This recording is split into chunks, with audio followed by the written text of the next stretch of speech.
Bonjour tout le monde et bienvenue au podcast Les vraies affaires zéro bullshit, ici Roch Cholette. Merci d'être là. Bon retour de vacances pour plusieurs. Moi, c'est un retour aujourd'hui. J'ai pris la dernière semaine comme pause et donc on est de retour aujourd'hui. Puis merci d'être là, puis merci d'être fidèle avec le beau temps que l'on connaît. Et donc, on reprend le collier. Je veux vous inviter, bien sûr, à partager le podcast et à vous abonner à la chaîne YouTube Les vraies affaires zéro bullshit. Aujourd'hui, je veux vous parler de plusieurs sujets. Ça sera un genre de méli-mélo. Je fais ça le vendredi, mais il y a tellement eu de nouvelles qui ont capté mon attention au cours des derniers jours que je voulais vous faire part de cela. Tout d'abord, on a senti dans le temps des vacances, je me suis promené un petit peu, puis on voit là que il y a un retour à la quasi-normalité là, pour plusieurs, en termes d'usagers. On sort plus, on se promène plus. J'étais dans le Vieux-Québec, il y a du monde au pied carré.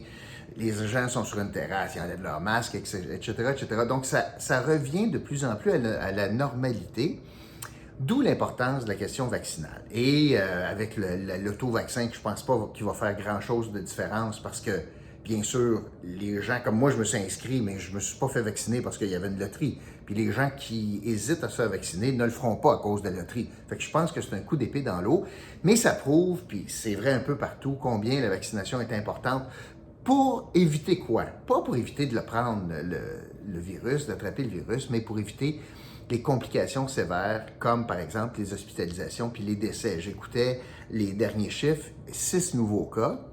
En 3 jours en Outaouais, il y a 0 hospitalisation.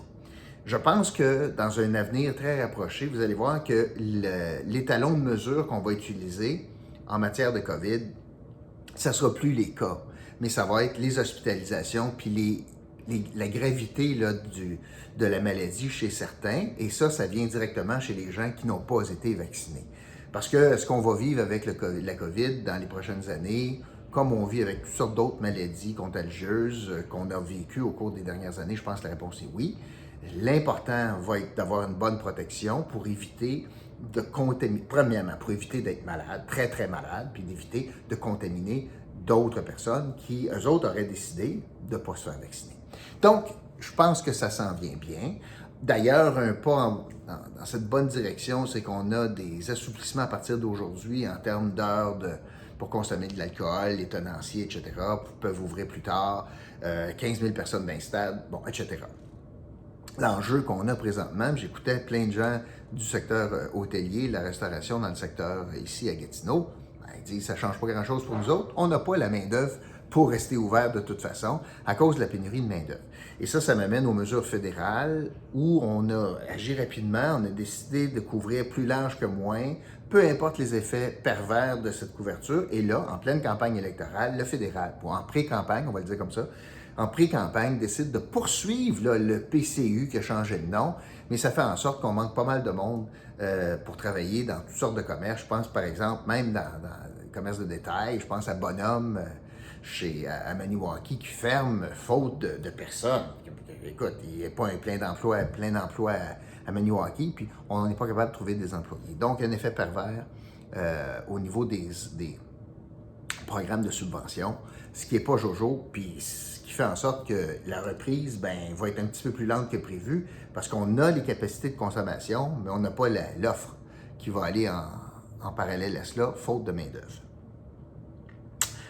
Je voulais vous parler de quelque chose, j'espère que vous avez allumé, là. Je vais vous parler de Mathieu Lacombe. Mathieu Lacombe participait à un événement la semaine passée et s'est fait poser des questions sur le régime des soins de santé, parce que je vous rappelle que malgré toutes les promesses de la CAQ, des gestes concrets en Outaouais pour la santé, il n'y en a eu aucun par la CAQ depuis qu'ils sont au pouvoir. Ça fait maintenant presque 3 ans. On arrive à la fin du mandat. Je vous rappelle que le seul geste posé, c'est une promesse d'un hôpital dans 10 ans. Ça ne soigne pas le monde présentement. Je vous rappelle également qu'on vit une situation de crise en santé en Outaouais qui n'a jamais été vue auparavant. Une urgence majeure comme Gatineau de fermer, là, puis là réouverte très partiellement. On n'a jamais vécu ça. Et la CAQ là, est responsable de ça. Là. C'est sous leur gouverne. It's under their watch que ça se passe. Une parenthèse. quand Mathieu Lacombe se fait poser la question, puis on lui dit, vous savez, ça n'a jamais fermé sous les libéraux, sa réponse, moi je la trouve extraordinaire comme politicien. Il dit rien, là, mais il dit, ah, quelle belle ligne de communication. Puis là, il bifurque en faisant passer que, ben, dans le fond, ça, là, la réalité que ça n'a jamais fermé, ce n'est qu'une ligne de communication, qui pourtant, Mathieu Lacombe est le spécialiste des lignes de communication. Il a cette capacité de parler, d'avoir un océan de mots avec un désert d'idées. Ça, c'est le leitmotiv de Mathieu Lacombe.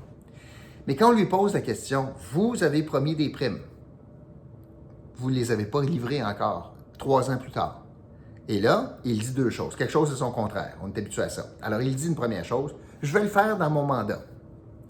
Après ça, il dit, mais de toute façon, ça ne changerait rien.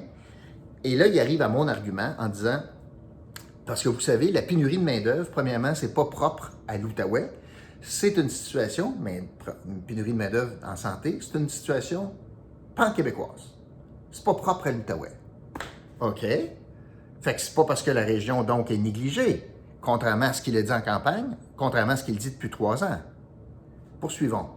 Moi, depuis très longtemps, je dis, un instant, là, avant de dire que le problème en Outaouais, c'est que tout le monde quitte pour Ottawa. On peut avoir des vrais chiffres? Il y a combien d'infirmières? Parce que c'est compliqué s'en aller à Ottawa. Premièrement, ça prend un bac ou ça prend une équivalence, une reconnaissance d'équivalence.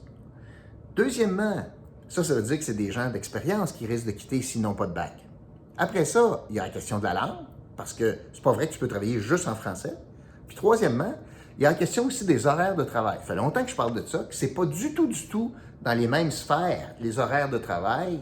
On est sur rotation à Ottawa, ce qui n'est pas nécessairement le cas au Québec. Alors moi, je dis attention avant d'arriver à la conclusion rapide que c'est l'attrait d'Ottawa qui fait qu'on a une pénurie de main-d'œuvre. Mathieu Lacombe, dans son argument, dit, vous savez, il y a juste eu 3 infirmières qui ont quitté l'Outaouais. Donc, c'est pas ça, c'est pas l'exode vers Ottawa. Donc, les primes, ça sera pas une panacée. Donc, même si j'avais des primes demain matin, je ne réglerais pas la pénurie de main-d'œuvre. Il arrive 3 ans plus tard à la conclusion à laquelle il aurait dû arriver 3 ans avant. Alors qu'il est en train de nous dire, j'ai promis quelque chose qui ne réglera pas le problème. Un peu comme l'hôpital.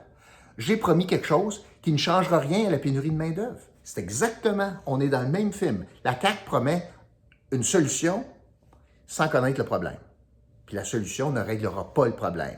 L'hôpital ne réglera pas le problème, puis les primes ne régleront pas nécessairement le problème non plus, les primes aux infirmières.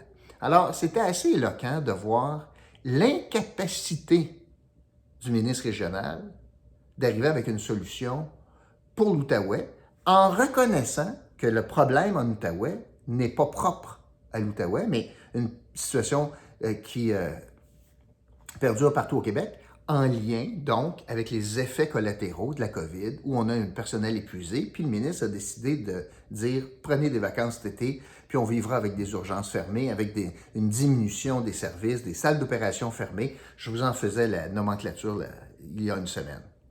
Alors, c'était pas réjouissant d'entendre le ministre. Moi, je vais vous dire, ce qu'il a dit, je savais ça.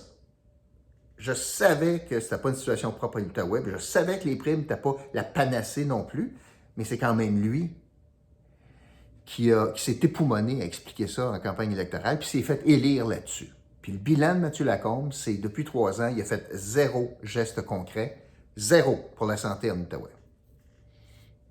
Ça revient après ça au statut particulier, qui ne veut absolument rien dire.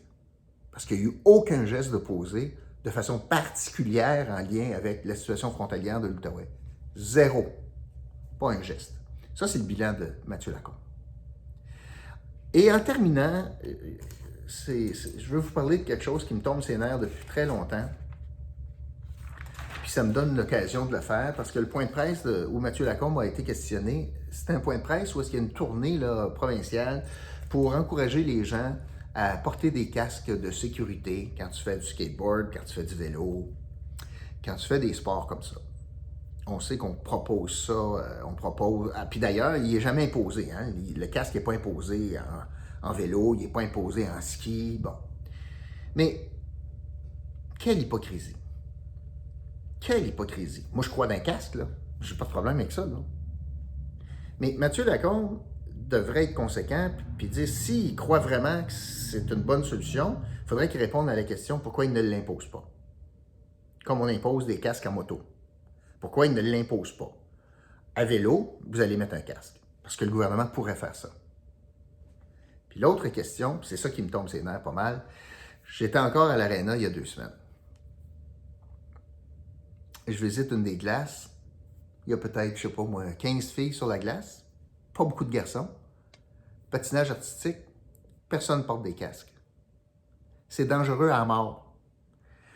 Ils sont sur des patins, déjà là, sur de la glace, ils font des sauts, c'est pas tous des talents olympiques, là. Ils apprennent des bouts de chou, là. Des 8 ans, 10 ans, 12 ans, 6 ans.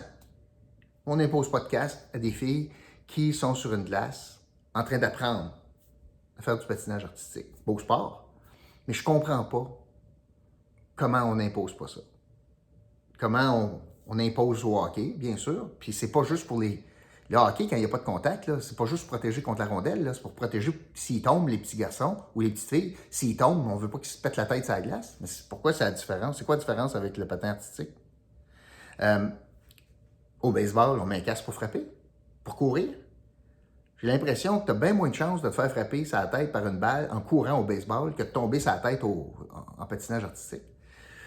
Fait qu'un beau point de presse, des belles déclarations vides de sens, de la vertu de faut faire attention aux commotions cérébrales alors que le gouvernement n'impose aucune règle, vit avec les conséquences, puis accepte qu'un sport dangereux comme le patinage artistique permette à des petites filles et des garçons d'embarquer sur une patinoire puis de ne pas avoir de casque protecteur. Je trouve ça hypocrite, je trouve ça un non-sens, puis ça aurait été une belle occasion, au lieu de faire juste des shows de Kodak, de dire quelque chose qui avait du bon sens.